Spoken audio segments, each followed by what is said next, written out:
तेनालीरामन की चुनौती। तेनालीरामन हमेशा अपने दरबार में देर से आते थे।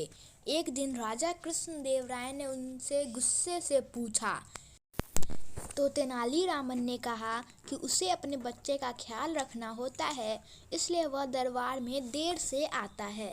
राजा कृष्णदेव राय ने तेनालीरामन से कहा कि किसी बच्चे को संभालना इतना भारी काम तो नहीं है जिससे तुम दरबार में आने से लेट हो जाओ। और फिर तेनालीरामन ने राजा कृष्णदेव राय को चुनौती देकर कहा कि आप एक बच्चे का पिता बनिए और मैं एक बच्चा बनता हूँ। राजा कृष्णदेव राय ने मान लिया और फिर थोड़ी ही देर में तेनालीरामन जमीन पर बैठ गए और रोने लगे। फिर राजा कृष्णदेव राय ने तेनालीरामन से पूछा कि तुम क्यों रो रहे हो? तो तेनालीरामन ने कहा कि मुझे एक हाथी चाहिए। फिर राजा कृष्णदेव राय ने एक बड़े से हाथी को मंगवाया। फिर थोड़ी देर में तेनालीरामन फिर से जमीन पर बैठे और रोने लगे।